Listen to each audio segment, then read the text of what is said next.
আসসালামু আলাইকুম, আপনাদের স্বাগত জানাচ্ছি সমসাময়িক রাজনীতি ও আন্তর্জাতিক সম্পর্ক বিশ্লেষণের প্ল্যাটফর্ম ইস্ট অ্যান্ড ওয়েস্টে। বাংলাদেশ আজ একটি গুরুত্বপূর্ণ রাজনৈতিক সময়ে দাঁড়িয়ে, সামনে জাতীয় নির্বাচন 2026। এই নির্বাচন ঘিরে রয়েছে চ্যালেঞ্জ, প্রত্যাশা, প্রতিযোগিতা এবং আঞ্চলিক প্রভাবের নানা প্রশ্ন।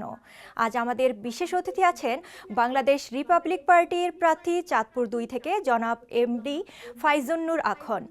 আজকের আলোচনা থাকছে নির্বাচন 2026, ভবিষ্যৎ রাজনৈতিক পরিকল্পনা, বিরোধী প্রতিযোগিতা, ভারতীয় প্রভাব এবং বাংলাদেশ পাকিস্তান সম্পর্ক। এমডি ফাইজুন্নুর আখন, আপনাকে স্বাগতম আমাদের অনুষ্ঠানে। আমি সর্বপ্রথম আপনাকে যে কোশ্চেনটা করতে যাচ্ছি, আপনি কি অনুগ্রহ করে সংক্ষেপে নিজেকে এবং আপনার পার্টির লক্ষ্য সম্পর্কে আমাদের বিশ্লেষণ করতে পারেন? থ্যাংক ইউ আপনাদেরকে আমাকে আপনাদের শোয়ে সংযুক্ত করার জন্য। আমি মোহাম্মদ ফয়জুন্নুর আখন, আমি চাঁদপুর 2, বাংলাদেশের যেটা চাঁদপুর 2 মতলব উত্তর এবং দক্ষিণ উপজেলা নিয়ে গঠিত, এবং আমি এই আসনে বিআরপি বাংলাদেশ রিপাবলিকান পার্টির পক্ষ থেকে নির্বাচন করছি। এবং আমার দল একটি নতুন নিবন্ধিত দল, এই নিবন্ধন নাম্বার 57 মানে 57, এবং এই দল তরুণ প্রজন্মের শক্তিতে বিশ্বাসী এবং এই দল ইনসাফে বিশ্বাসী। তো আপনাদের ভবিষ্যৎ কি পরিকল্পনা, মানে আপনারা আপনাদের দল নিয়ে কি কি করতে চাচ্ছেন? এখানে আমি মূলত আমার মতলব নিয়ে বেশি চিন্তিত, যেহেতু আমি মতলবের একজন প্রার্থী এবং আমি মতলবের প্রতিনিধিত্ব করছি। আমি আপনাকে মতলবের ব্যাপারে যদি জিজ্ঞাসা করেন, সেক্ষেত্রে আমি বলতে চাই যে আমি যদি নির্বাচিত হই, আমি মতলবের ব্যাপারে, আমি গতকালকে আমার বাড়িতে একটা উঠান বৈঠক ছিল, মানে আমার এলাকাবাসীর সাথে মত বিনিময়, তো সেখানে আমি 11 দফা তুলে ধরেছি, যেটাকে সবাই বলেছে যে মতলব উন্নয়নের 11 দফা। তো এই 11 দফার ব্যাপারে আপনারা যদি জানতে চান, সেখানে আমি মোটা দাগে বেশ কিছু ইস্যুর কথা বলেছিলাম, যেখানে নারীর অধিকার, শিক্ষা এবং যুব সমাজের উন্নয়ন, আমাদের আইন শৃঙ্খলা উন্নয়ন এবং বিভিন্ন রকমের সামাজিক যে ব্যাধি, মাদক, তারপরে আপনার দেখবেন যে থানাগুলোতে অনেক সময় দালালি হয়, অনেক সময় দেখবেন ভূমি অফিসে দালালি হয়, সেই দালাল মুক্ত একটা প্রশাসন গঠন, এবং যুব সমাজকে বিভিন্ন রকম আইটি ট্রেনিং, যুব সমাজের জন্য আপনার বৃত্তি প্রদান, এরকম 11টা টপিক নিয়ে আমরা কালকে আলোচনা করেছিলাম। ওকে, নির্বাচন 2026, এই নির্বাচনকে ঘিরে কিন্তু অনেকগুলো চ্যালেঞ্জ থাকতে পারে। তো এই সবচেয়ে বড় চ্যালেঞ্জগুলো আপনি কি মনে করেন এবং সেগুলো আপনার দল কিভাবে মোকাবেলা করবে?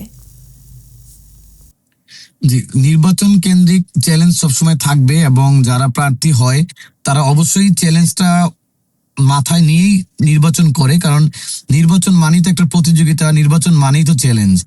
তো এখানে আমরা যেটুকু দেখতে পাচ্ছি যে হয়তোবা প্রশাসনের একটা পার্ট মনে করতেছে যে একটি বিশেষ দল ক্ষমতায় অলরেডি চলেই আসছে, তারা হয়তো তাদের দিকে ঝুঁকে পড়ার একটা প্রবণতা আমরা দেখতে পাচ্ছি। এবং আমি এটুকু বলতে চাই যে প্রশাসন যেন কোনোভাবেই তাদের নিরপেক্ষতা না হারায়, তাদের স্বতন্ত্র যেন না হারায়। প্রশাসন যদি এই নির্বাচন ফ্রি অ্যান্ড ফেয়ার এবং গ্রহণযোগ্য করতে না পারে, এই নির্বাচন কোনোখানেই দেশে এবং বিদেশে গ্রহণযোগ্য হবে না। এবং আমরা প্রার্থী হিসাবে নির্বাচন কমিশন থেকে শুধু এটুকু চাই, ওনারা নির্বাচন পরিচালনার দায়িত্বে থাকবে, কারো পারপাস সার্ভ করার দায়িত্বে থাকবে না।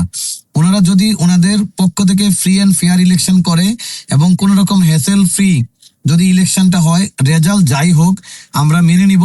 এবং যদি নির্বাচনে পক্ষপাতিত্ব হয় এবং কোন রকম পার্সিয়ালিটি হয়, এবং যদি হয় সেটা তো আপনারা অবশ্যই দেখবেন, দেশবাসী দেখবে, পৃথিবীবাসী দেখবে, তার ভিত্তিতে আমরা যত রকমের আইনি পদক্ষেপ নেওয়া যায় অবশ্যই সেই আইনি পদক্ষেপগুলো নিব।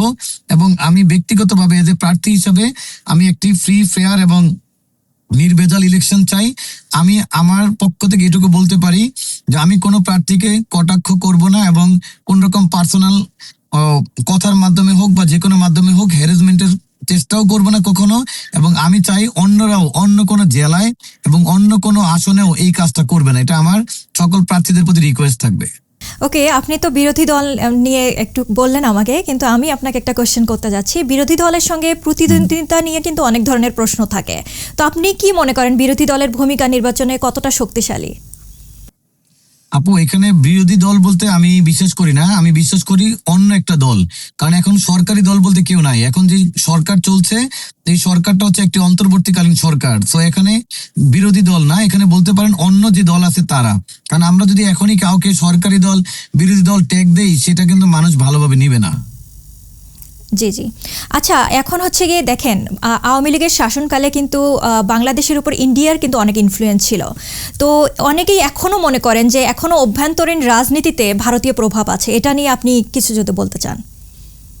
আচ্ছা, আমি এই বিষয়টাতে যেটা বলতে চাই যে দেখেন, সবাই বলে যে ইন্ডিয়া বাংলাদেশের বর্ডার কান্ট্রি।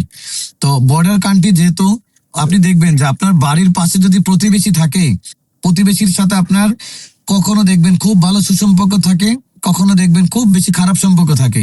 বাট এটা হচ্ছে একটি চলমান প্রক্রিয়া। ইন্ডিয়ার সাথে বাংলাদেশের যে সম্পর্ক, এটা এক এক সরকারের সময় এক এক রকম হয়। তো এখন যে সরকার, অন্তর্বর্তীকালীন সরকার, আমরা যতটুকু দেখতেছি যে সরকারের সাথে সরকারের সম্পর্ক খারাপ না, মানে যুদ্ধ বিগ্রহ বা ঝগড়া নাই, হয়তো মন মালিন্য চলছে বা তাদের সাথে বিভিন্ন বিষয়ে মতের অমিল চলছে, যেমন খেলা নিয়ে চলতেছে, বাংলাদেশের ভিসা নিয়ে চলতেছে। এগুলা হয়তো বা নির্বাচন শেষ হয়ে গেলে, নির্বাচিত সরকার যদি আসে, হয়তো টপিকটা সমাধান হয়ে যাবে। এবং আমি এজ এ ব্যক্তিগতভাবে আমি প্রার্থী হিসাবে চাই যে সকলের সাথে বন্ধুত্ব, কারোর সাথে বৈরিতা নয়।